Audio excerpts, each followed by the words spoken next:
the phone line went dead, and Dante Moretti, the most feared man on the eastern seaboard, sat in the dark of his study, with his hand still pressed against his ear, as though he could hold her voice there, forever. He had never seen her face. He had only known her voice, and that voice for 3 months had been the only warm thing in his brutal, calculated world. But tonight, he was going to change that. Tonight he was going to see the woman who had, without knowing it, cracked open the vault of his heart. He did not know that when he did, the moment would shatter him in ways he never expected. Eliana Russo lived in a small apartment, above a laundromat, on the wrong side of the city, and she had made peace, more or less, with being invisible. She was 31 years old. She worked the overnight helpline for a mental health crisis center, and she was very good at her job. She was a large woman. She had always been a large woman. Her body was soft and full and round, with a wide waist and heavy arms, a face that her mother had once called moon-shaped, as though it were an insult. Her hips were broad, her thighs pressed against each other when she walked. Her chin softened into a second chin when she smiled, which was often, because Elena was the kind of woman who smiled even when her heart was breaking. She had learned, over the years, that the world did not smile back at women who looked like her, so she had folded her hopes small, tucked them into corners, and poured her enormous, unclaimed love into her work. At the crisis line she could not be seen, she could only be heard, and her voice, everyone agreed, was extraordinary. It was low and warm and steady, like honey poured over hot bread. It was a voice that could pull a person back from the edge of anything. Her best friend, Marisol, said it was the voice of an angel trapped in the body of a woman who ate too many cookies. Marisol was allowed to say things like that, because Marisol had been Elena's friend since they were 7 years old, and because Marisol brought her cookies every Sunday and ate half of them herself. For 3 months, one particular caller had been phoning in almost every night. He always called just after midnight. He never gave his real name. He said his name was Daniel. His voice was low and clipped and controlled, and when he first called, he had not said anything for almost 2 minutes. He had just breathed. Elena had waited. She had learned to wait. Finally he had said, "I do not sleep." And she had said, "Would you like to tell me why?" He had not told her that first night. He had told her only fragments, over weeks. He said he carried the weight of many decisions. He said his father had died when he was 17, and he had inherited responsibilities he had never wanted. He said his hands had done things his soul could not forget. Elena had not asked what those things were, she had listened. She had told him gently that guilt was not a punishment, but a compass. She had told him that not sleeping was the body's way of asking to be forgiven. She had told him that even hard men were allowed to be tired. He had gone quiet for a long time after that. And then he had said, in a voice that sounded slightly younger than the rest of him, "Thank you, Elena." She had not told him her real name. He had heard one of the other counselors call it out to her, once. In the background, he had remembered it. Of course he had. Dante Moretti remembered everything. What Elena did not know, what she could not have known, was that the man who called himself Daniel was the head of the most powerful crime family in the country. He was 35 years old. He was 6 feet 4 inches of muscle and stillness and terrifying calm. He wore black suits that cost more than her yearly salary. He had never, in his adult life, been touched by another human being who was not either paid or afraid. And he had fallen in love with a voice. It had started as an accident. R-P-I-R-A and cars. His personal doctor had suggested the helpline as a joke, half a joke, when Dante had admitted, in the way he admitted anything, that he had not slept more than 3 hours a night in 2 years.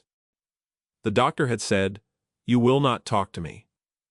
Talk to a stranger, Dante had called out of spite. He had called to prove the doctor wrong. He had expected to hang up in 30 seconds.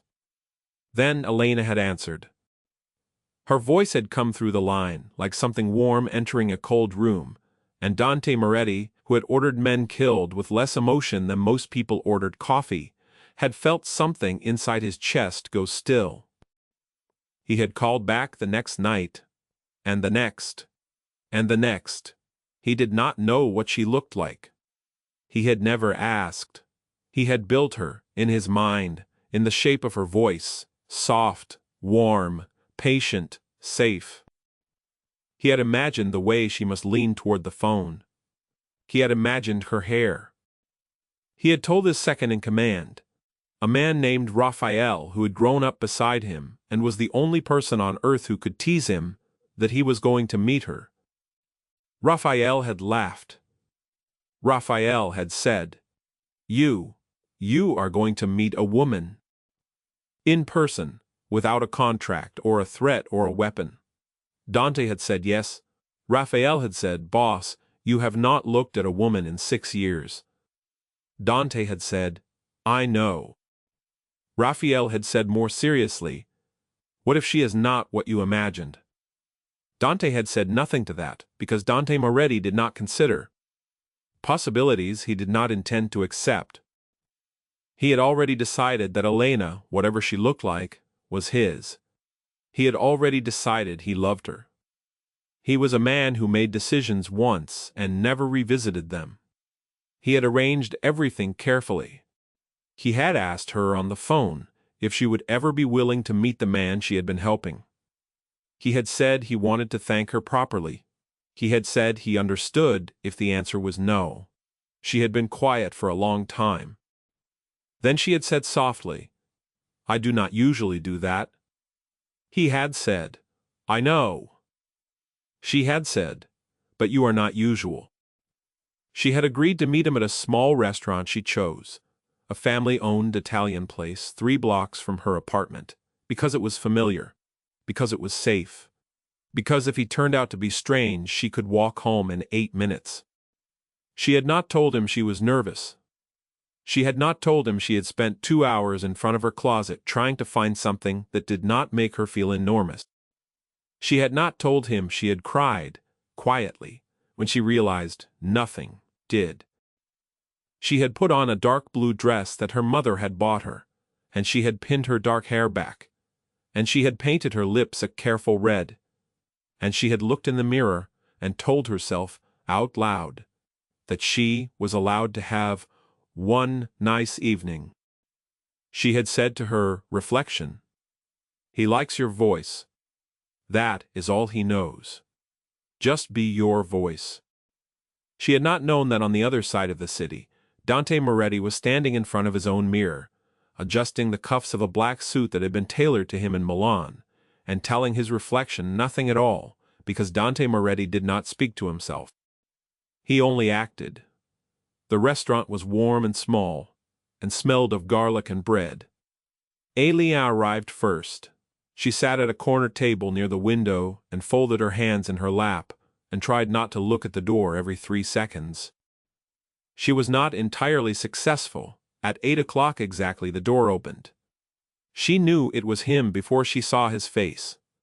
She knew because the entire restaurant went quiet in a way restaurants do when something dangerous walks in. She knew because the waiter, a boy of maybe 19, dropped a fork. She knew because the air changed. She looked up. He was the most beautiful man she had ever seen. He was tall. He was broad. He was wearing a black suit and a black shirt, and no tie, and his dark hair was combed back from a face that looked as though it had been carved by someone with a grudge against ordinary faces. His eyes were gray. Not blue-gray, not green-gray. Gray, like winter water. Gray, like a knife. And those eyes were looking at her. Elena felt her stomach drop. Not the good kind of drop. The bad kind. The kind that says, this is a mistake. This was always a mistake. Run. Because she knew. She knew, as soon as she saw his face, exactly what was going to happen next. She had seen it happen 100 times. She had seen men come to a blind date, or a setup, or a promising evening, and she had watched their faces do the small, cruel adjustment when they saw her, the pause, the recalculation, the polite disappointment they thought they were hiding. She braced herself. She smiled. She lifted her hand just slightly, so he would know it was her. And she watched his face. Dante Moretti had spent his life training his face. His face was his greatest weapon. His face had ended negotiations. His face had ended lives. His face never, ever showed him. His face broke. It was only for an instant. It was less than a second. But Elena saw it, because Elena had spent her whole life watching for exactly that expression. She saw his eyes widen, just a fraction. She saw something in his jaw slacken. She saw unmistakably that he was not expecting her. That he was not expecting a woman who looked like her. His face rebuilt itself so fast that anyone else would have missed it. But she did not miss it. Something inside her, something small and old and tired, closed itself quietly and stopped waiting. He walked to the table. He was terrifyingly calm. His voice when he spoke was the voice she knew. The one that had said "Thank you, Elena" in the middle of the night. The one that had told her about the guilt and the sleep and the father who had died too soon. He said, "Elena." She said, "Daniel." She did not know his real name. She would not know it, not for hours yet. She smiled the way she had trained herself to smile, and she gestured to the seat across from her, and she said, "Please sit." He sat. He was too big for the chair. He was too big for the restaurant. He was too big for her small, careful life. He did not stop looking at her. She wished he would. She wished he would look at the menu, or the window, or the tablecloth. She wished he would give her a moment to swallow the disappointment that was rising in her throat like heartburn. Instead, he looked at her, and he said, very quietly, "I am sorry." She flinched.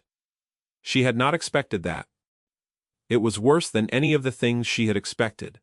It was worse than a polite excuse to leave. It was worse than a cold shoulder. It was worse than pity. Because it meant he thought he had something to be sorry for. It meant he thought she needed the apology. Her hands tightened in her lap. She kept her smile. She said, "You do not have to be sorry. If you would like to leave, you may leave. I will not tell anyone." His head tilted. Just slightly. Like a wolf hearing something small in the grass. He said, "Why would I leave?" She said, "Because I am not what you expected." There was a long silence. She waited for him to lie. She waited for him to say, "Of course you are," or, "Do not be ridiculous," or any of the other polite things men said when they had been caught. She was ready to nod and finish her water and walk home in 8 minutes. He did not lie. He said, "You are not." Elena felt the last small hope in her chest go out like a candle.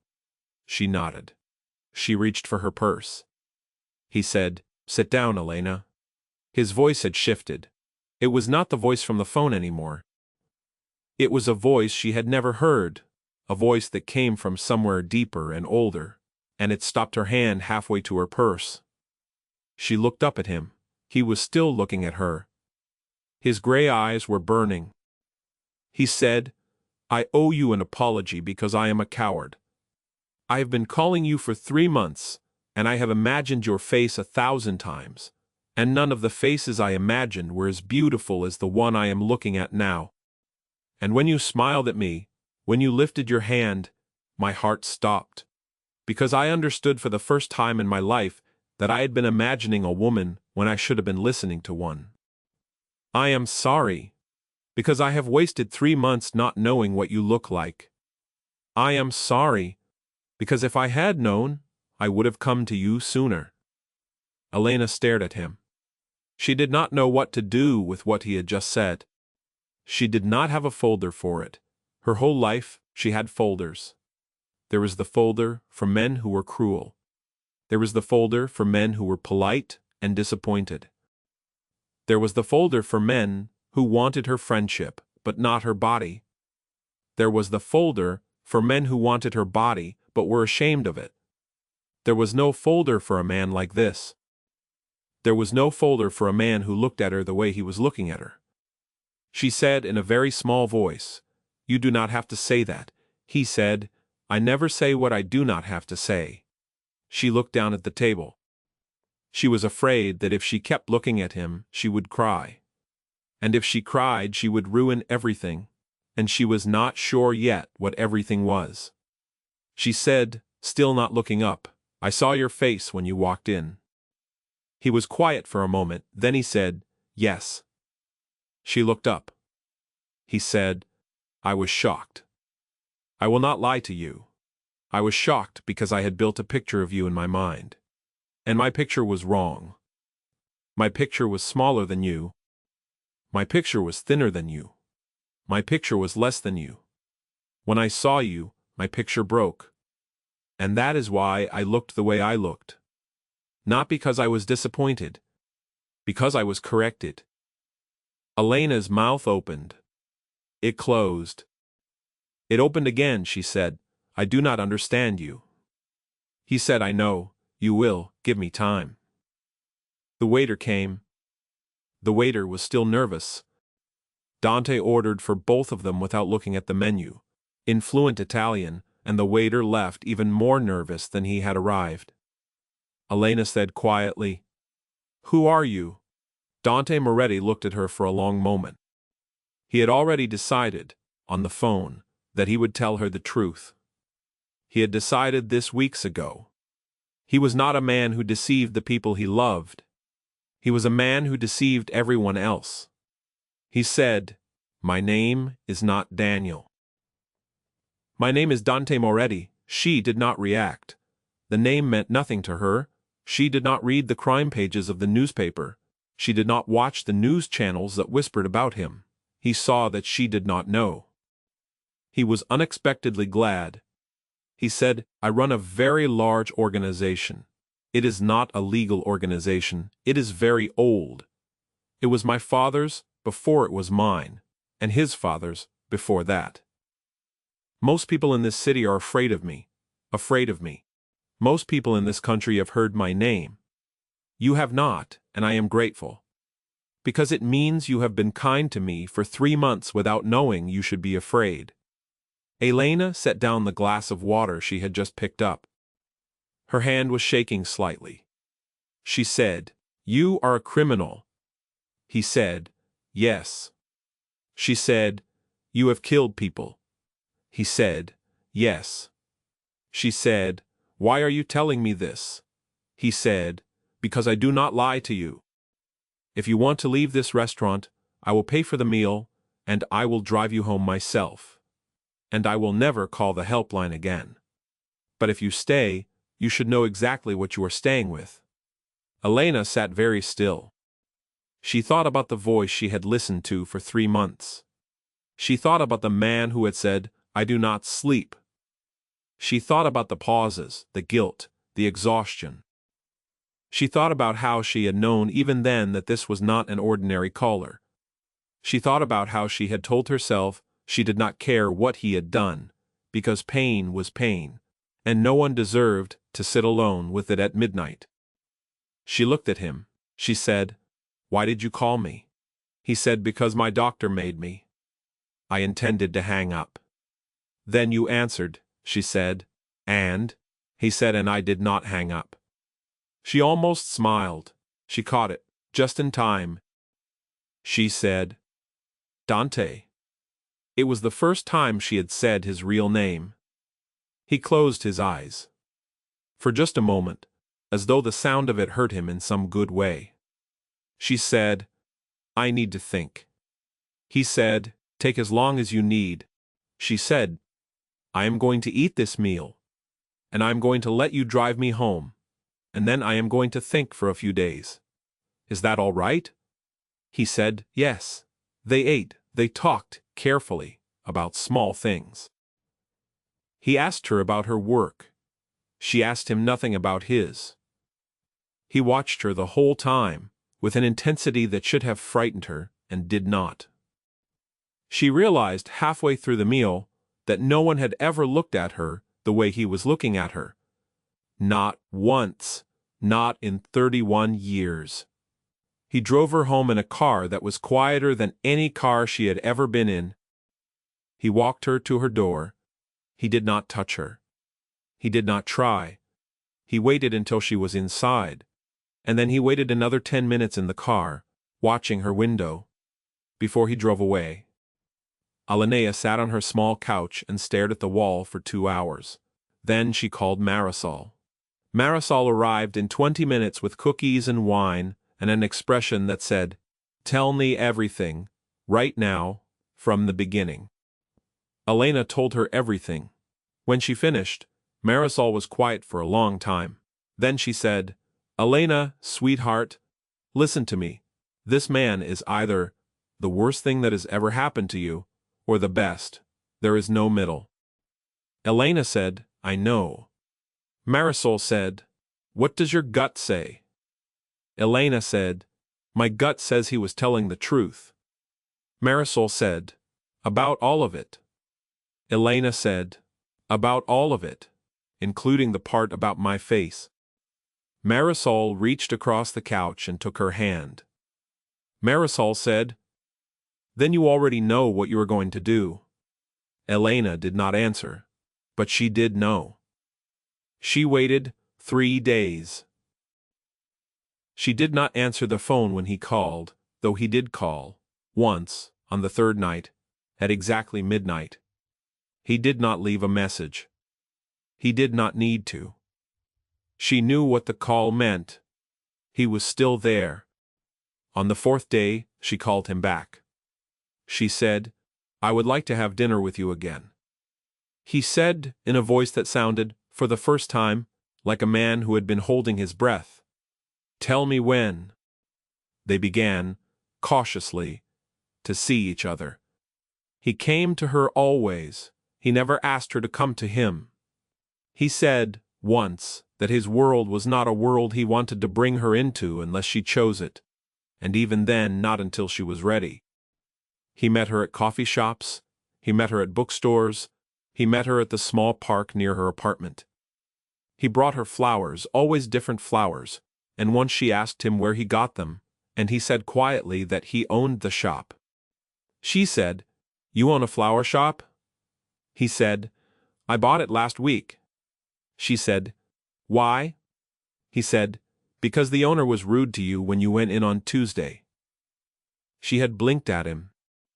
She had not told him she had gone into a flower shop on Tuesday. She had said, slowly, "Dante, are you following me?" He had said, "I am keeping you safe. There is a difference." She had said, he had said, "Following you would mean I want to know what you are doing. Keeping you safe means I want to know that nothing is happening to you. I do not read the reports about your day. I read only the reports about your safety. If you tell me to stop, I will stop." She had thought about it. She had said, "Do not stop. But tell me about it. I do not want secrets." He had nodded. Once and after that he told her, not everything, but enough. He told her, for instance, when he had a man named Victor Castellano beaten and quietly removed from the city, because Victor Castellano had cornered her in an alley 2 years ago and said things to her that she had never told anyone. Dante had found out because Dante found out everything. He had said to her in her small kitchen, over tea, "I did not kill him, I wanted to. But I did not. Because you would not want me to." She had put down her tea. She had said, "Dante, I did not tell you about that." He had said, "I know." She had said, "How did you know?" He had said, "There was a police report. It was closed without an arrest, I found the report 6 weeks ago. When I read it, I stopped sleeping again. She had looked at him across her small kitchen table. This enormous, terrifying man who had bought a flower shop for her and had a man removed from a city for her, and she had understood for the first time that he was not a boyfriend. He was not a suitor. He was something else. He was a wall. He was a fortress. He was a country she had accidentally become the queen of. She had said, quietly, "Dante, I need you to understand something." She had said, "I do not need you to fight my battles. I need you to stand next to me while I fight my own." He had gone very still. Then he had said, "That is harder." She had said, "I know." He had said, "I will learn." He had. Slowly. Imperfectly. He had learned. 2 months passed. She met Raphael, his second in command, who took one look at her and laughed, and said, "So, you are the woman who broke him." Elena had not known how to respond to that. Raphael had grinned and said, "Do not worry, he needed breaking. He has been walking around for years like a statue with a stomachache." Dante had told him calmly to be quiet. Raphael had winked at her and said, "You see? He is almost human." Now, she had liked Raphael. Immediately she had not known in those 2 months that a war was building around her. There was a man named Salvatore Bianchi. He was old. He was clever. He had wanted Dante Moretti's territory for 20 years, and he had never found a way to take it because Dante had never had a weakness. Dante had no wife. Dante had no children. Dante had no lovers. Dante had nothing to lose. Until now, Salvatore Bianchi had watched, from a distance, as the most feared man on the eastern seaboard began to bring a large, soft-spoken woman flowers. He had watched Dante walk her to her door. He had watched Dante wait outside her apartment building, sometimes, just to make sure she got home safely from the crisis line. Salvatore Bianchi had smiled. He had said to his lieutenants, "Finally, the stone has grown a heart. And a heart can be cut out." Elena did not know any of this. Elena was, for the first time in her adult life, happy. She was cautious, still. She was surprised, still. But she was happy. She had begun to believe, slowly, that Dante actually saw her, actually loved her, actually was not going to wake up one morning and realize he had made a mistake. She had begun to look at herself in the mirror and see, not the woman the world had told her she was, but the woman Dante saw. Full, warm, beautiful. Enough it was on a Tuesday night, walking home from the pharmacy, that they took her. They took her cleanly. A van. 2 men. A cloth over her mouth. She had time to drop her bag, and time to think, "Oh, so this is how it happens." And then the world went dark. She woke up in a warehouse. Her ankles were tied. She was sitting in a metal chair. Her mouth was dry. Her head hurt. She could hear water dripping somewhere. She could hear men talking in low voices, in Italian. She looked around. There were 3 of them. There was an older man, sitting in a chair across from her, watching her with something like curiosity. He had white hair and a very good suit and eyes that reminded her of a fish. She knew immediately that he was the one in charge. He saw her wake up. He smiled. He said, in accented English, "Miss Russo, I am so pleased to meet you. I have heard so much about you." She said nothing. He said, "You are not what I expected. I mean no offense. You are simply not what I expected. I expected a small pretty thing. Instead I find a large plain woman with a beautiful voice. Interesting. Dante Moretti has always had unusual taste." She lifted her chin. She was, to her own surprise, not as afraid as she should have been. She was, mostly, angry. She said, "My taste is unusual too. I do not usually spend my evenings with men who tie women to chairs." The old man laughed. He actually laughed. He said, "Oh, I like you. I understand now. It is not just the voice, it is the spine. Dante always did like a spine." She said, "You are going to be very sorry you did this." He said, "I doubt it. But we shall see." He had, she realized, called Dante already. Of course he had. She was not the point. She was the bait. She thought very calmly about what she knew. She knew Dante loved her. She knew Dante was not a man who lost. She knew Dante had told her, once in her kitchen, that if anything ever happened to her, he would burn the world down. She had thought he was being poetic. She now understood he had not been. She closed her eyes and breathed. She said quietly, mostly to herself, "Please do not burn the world down, my love. Just come and get me." Dante Moretti received the call at 9:43 in the evening. He was in his study. He had been reading a report. The phone rang.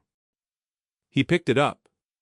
Salvatore Bianchi's voice said, "I have her." Dante said nothing. Salvatore Bianchi said, "I want the docks, all of them, and the northern routes. In exchange I give her back alive." "Mostly," Dante said. "Where?" Salvatore Bianchi said, "You will come alone. You will come unarmed. You will come in 3 hours." Dante said, "Address." Salvatore Bianchi gave him an address, and laughed, and hung up. Dante set down the phone. He sat very still, for exactly 4 seconds. Then he stood up. He walked to the door of his study. He opened it. Raphael was already there, because Raphael was always there. Raphael took one look at Dante's face and went pale. Dante said one word. He said, "Black." Raphael said, "Boss." Dante said, "Black protocol." Now, Raphael said, "Yes, sir." Raphael ran. Within 11 minutes every phone in the Moretti organization was ringing. Within 20 minutes, every operative was mobilized.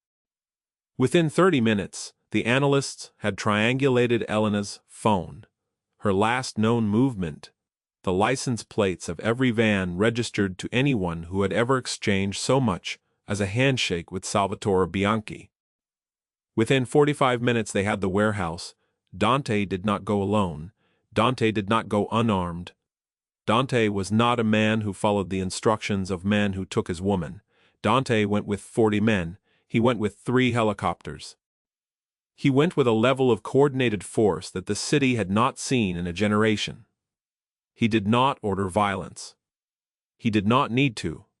His men were the most disciplined force in the country. They moved like water. They moved like weather. The warehouse was surrounded in 8 minutes. Salvatore Bianchi's men, 12 of them, were disarmed and on the ground in another 4. Not one shot was fired inside the building because Elena was inside the building, and no shot would be fired near Elena. Dante walked in through the front door. He walked past the disarmed men. He walked past Raphael, who was speaking calmly into a radio. He walked into the back room where Salvatore Bianchi was sitting in his chair, no longer smiling, and Elena was sitting in her chair, still tied, still lifting her chin, still looking, somehow, like a queen. She saw him. She said, "Hello, my love, you are late." Dante Moretti, in front of 40 of his men and one very frightened enemy, laughed. It was a small laugh. It was almost a breath. But it was a laugh, and none of his men had ever heard him laugh. And every single one of them heard it. Now he walked to her. He knelt down in front of her chair. He untied her wrists. He untied her ankles. He took her face in his hands, gently, as though she were made of something breakable, which she was not, and he said quietly, "I am sorry I was late." She said, "You are forgiven." He stood. He turned to Salvatore Bianchi. He said you touched her. Salvatore Bianchi said, I did not touch her. Not once, I swear, on my mother. Dante said, your men touched her when they put her in the van. Salvatore Bianchi said nothing. Dante said, you will not be killed tonight. That is a decision I have made because the woman behind me does not want blood spilled in her name. You may thank her for your life. But you will lose everything else. Every warehouse. Every route. Every dollar. Every man. You will spend the rest of your life in a very small apartment, in a country I will choose. And every month, on the anniversary of tonight, you will send Elena Russo a handwritten letter, apologizing for what you did. If you fail to send one letter, I will find you. Do you understand? Salvatore Bianchi, who had spent 40 years being feared, whispered, yes, Dante said, good. He turned back to Elena. He picked her up out of the chair, though. She protested that she could walk. And he carried her out of the warehouse and into the night. In the car, she leaned against him. She was shaking a little. Now that it was over. She had not shaken while it was happening. She had waited. She said, into his shoulder, you came. He said, of course I came. She said, you did not burn the world down. He said, I thought about it. She said, I know you did. He said, but you asked me not to. She said, yes. He said, so I did not. She was quiet for a long time. Then she said, Dante. He said, yes. She said, I love you. He was quiet for a very long time, long enough that she began to worry.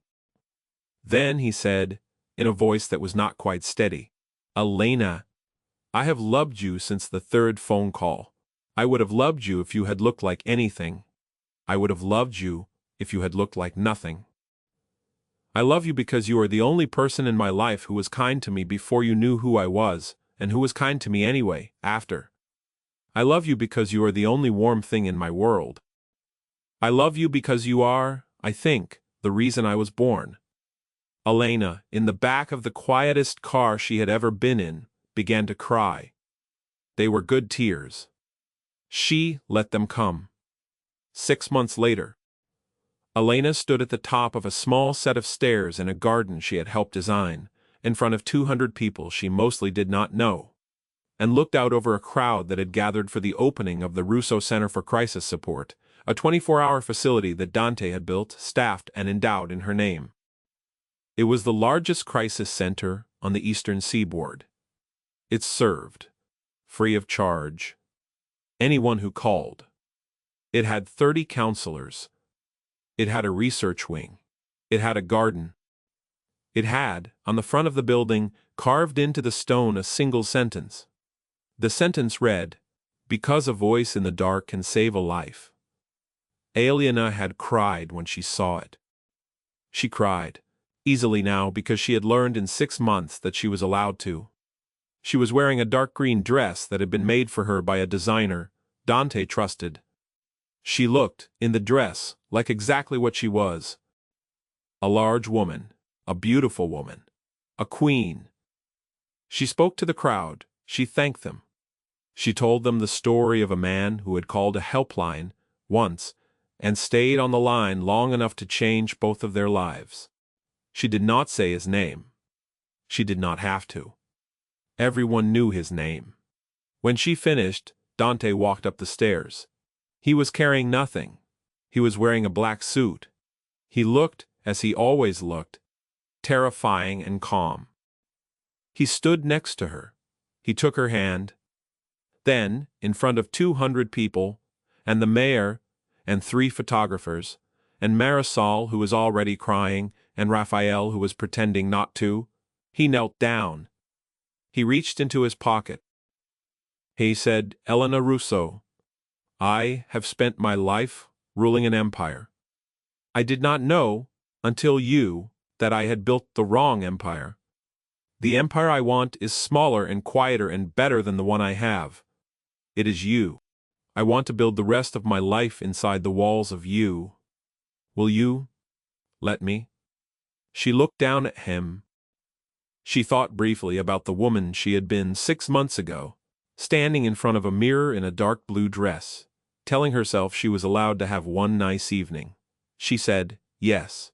The crowd did not cheer at first. The crowd was too stunned. Then Marisol shouted something inappropriate, and Raphael laughed, and the crowd broke into applause, and Dante stood up and put a ring on her finger and kissed her. Once, in front of everyone, in a way that was neither performative nor shy, but simply true. They were married in the garden of the Russo Center. 3 months later, it was a small wedding. Marisol was the maid of honor. Raphael was the best man. Raphael cried more than anyone. He said afterward it was allergies. No one believed him. Elena and Dante built a life together that was not and never would be ordinary. He remained who he was. He softened in the way she had softened him. But he did not disappear. She remained who she was. She worked still, at the crisis line, though only 2 nights a week now, because she wanted to. She never lost her voice.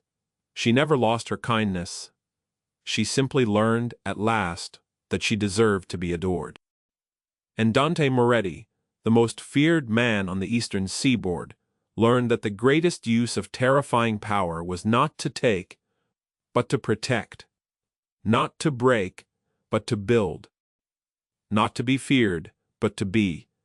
Finally, in one small, warm, honest corner of his enormous life, loved. He slept through the night, most nights. When he did not, she was there in the dark, with the voice he had fallen in love with, saying, gently, that even hard men were allowed to be tired. And he believed her, because a voice in the dark had saved his life. And he had, in return, spent the rest of his own life saving hers.